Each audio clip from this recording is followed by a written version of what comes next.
Ashamaa jaallatamtoota maatiiwwan miidiyaa Kiilolee guyyaa har'aa odeeffannoo wayitaawaa fi haqa qabeessa ta'ee qabannee jirra. Turtiin keessan nu waliin haa ta'uun affeerraa keenya. Kanneen afaan qawween mo'annaa jechuun duulaa turte kunoo tokko tokkoon dhiyaatee galaa jirti. Jaalburrii fi jaalinjifannoon guyyaa har'aa lafa bariin nagaa filatanii galanii jiru. Warreen haftanis faana injifannoo akka hordoftan jechaa nagaan galuuf warri fedhii qaban hedduu ta'us odeeffannee jirra. Odeeffannoo jabduu akkasii diina keessa taa'uun eeruu warri kennan jabaachuun irra akka jiruu fi jajjabeen raadaroota waliin galuuf daandiirra jiranis heddummachuu odeeffanneerra.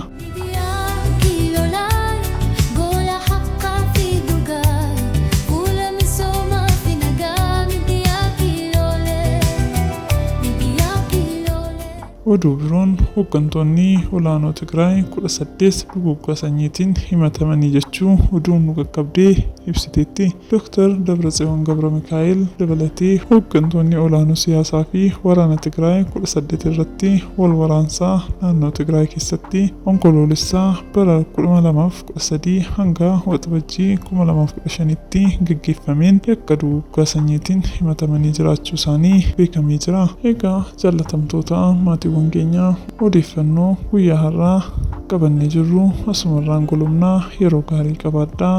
Galatooma.